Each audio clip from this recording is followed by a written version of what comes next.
wabarakatuh. Perkenalkan, nama saya Dinar Munagolia, NIM C24180050. Kali ini saya akan menjelaskan bagaimana cara mengerjakan perhitungan pada analisis makanan ikan.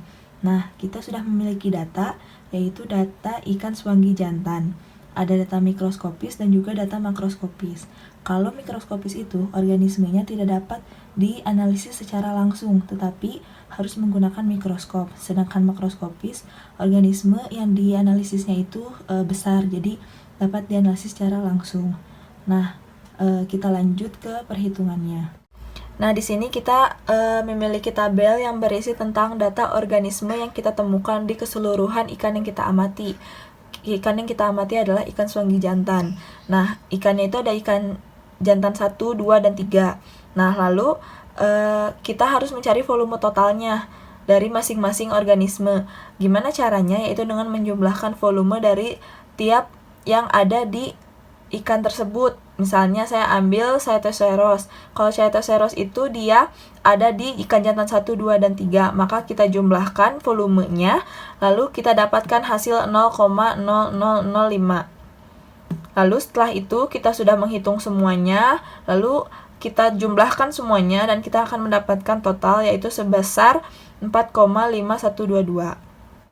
Selanjutnya, kita harus mencari persentase volume yang terdapat pada masing-masing organisme. Gimana caranya? Yaitu dengan rumusnya itu total volume dibagi sigma total volume dikali 100%. Karena kita mencari persentase, makanya dikali 100%. Nah, kita ambil Trichodesmium. Nah, Trichodesmium ini dia memiliki volume total sebesar 0,00041 dibagi total dari semua organisme ini ada 4,5122 dikali 100%, maka kita mendapatkan hasil 0,0091. Selanjutnya kita mencari frekuensi persentase frekuensinya, yaitu dilambangkan dengan OI. Nah, rumusnya itu adalah frekuensi kejadian dibagi sigma frekuensi kejadian dikali 100%. Kita ambil contohnya itu dari Trichodesmium. Trichodesmium itu hanya ditemukan di satu ikan, yaitu jantan 1. Maka di sini tulislah 1 dibagi 3. Kenapa dibagi 3? Karena yang kita amati itu ada jantan 1, 2, dan 3. Dikali 100, karena kita mencari persentasenya, maka didapat hasil 3,33. Selanjutnya, kita mencari persentase indeks terbesar. Sebelumnya, kita harus sudah mengetahui, yaitu adalah jumlah VI dikali OI. Kita kalikan semuanya, lalu kita jumlahkan mendapatkan total segini. Nah, lalu kita cari indeks preference-nya atau indeks terbesarnya itu, yaitu VI kali OI dibagi sigma VI kali OI. Nah, di sini kita ambil lagi dari Trichodesmium. Trichodesmium ini dia ada 0,3033 dibagi jumlahnya segini, maka kita dapatkan hasil 0,0051. Selanjutnya kita harus mencari proporsi organismenya. Nah, itu dengan cara rumusnya itu total persentase volume organisme dibagi sigma total persentase organismenya. Nah, total persentasenya itu kan adalah VI kan. Nah, kita ambil dari Trichodesmium. Trichodesmium itu VI-nya 0,0091 dibagi totalnya itu ada 99,9998. Maka kita dapatkan hasil 0,0001. Selanjutnya, kita buat pie chart-nya, yaitu dengan cara melihat dari IP. Nah, kita lihat IP terbesarnya itu berapa sih? IP terbesarnya itu ternyata merupakan organisme yang sudah tercerna sebanyak 37%. Lalu yang kedua itu ada udang, yaitu sebanyak 28%. Lalu ada potongan udang 25% dan juga lain-lainnya. Lain-lainnya itu adalah jumlah keseluruhan yang ada di organisme yang ada di ikan tersebut, yaitu 10%. Karena kita tidak tahu organisme apa saja yang sudah tercerna, maka makanan utama dari ikan swanggi jantan itu bisa disebut adalah udang. Lalu makanan tambahannya itu adalah potongan udang. Nah, selanjutnya kita akan menghitung ke tabel berikutnya. Selanjutnya, kita akan mencari luas relung makanan ikan. Selanjutnya, kita akan mencari luas relung makanan ikan. Nah, yang pertama itu kita cari BI-nya. BI itu merupakan luas relung jenis ikan ke I. Nah, itu rumusnya 1 per sigma PIJ kuadrat.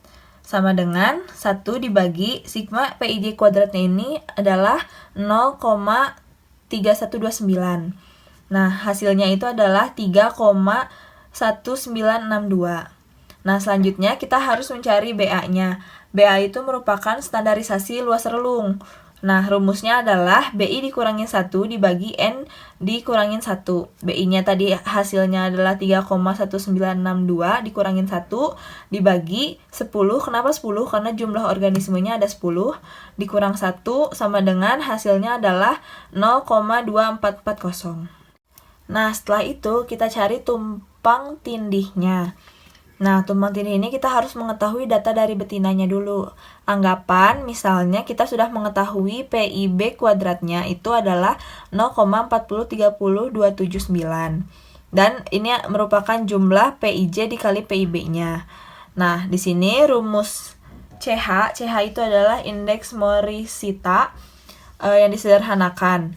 Nah, rumusnya itu adalah 2 dikali sigma PIJ dikali PIB dibagi sigma PIJ kuadrat ditambah PIB kuadrat.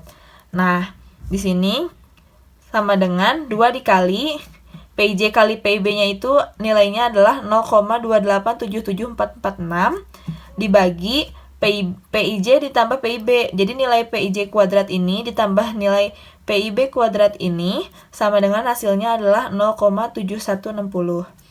Nah, dibagi lalu hasilnya adalah 0,8038.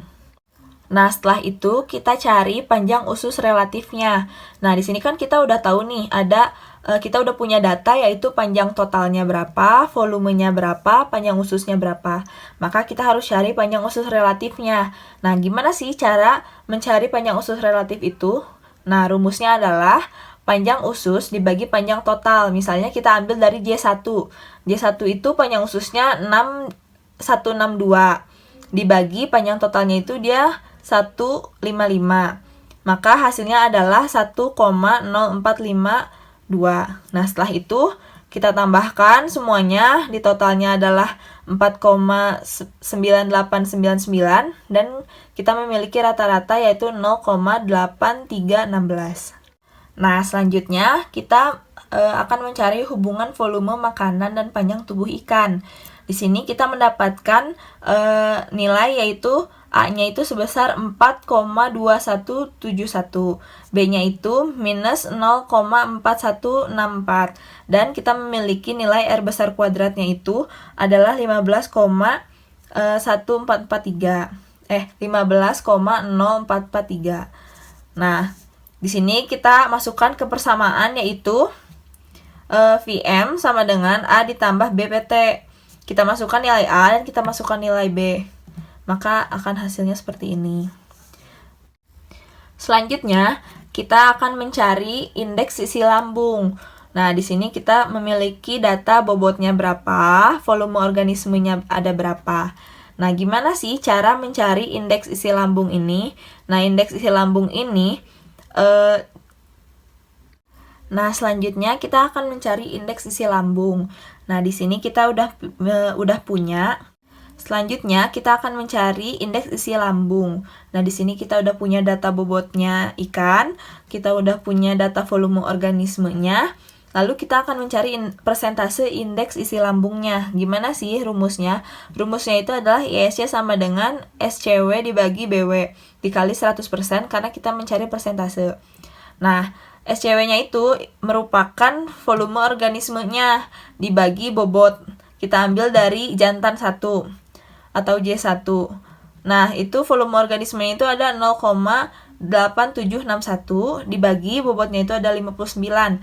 Maka hasilnya adalah 1,4849. Nah, setelah itu terakhir kita buat kesimpulan. Kesimpulannya adalah bobot organisme mempengaruhi bobot ikan sebesar 3,4679. Yang kita ambil adalah nilai rata-ratanya karena kita menganalisis jantan 1, 2, dan 3. Sekian materi yang bisa saya sampaikan. Semoga bermanfaat. Terima kasih. Bye-bye.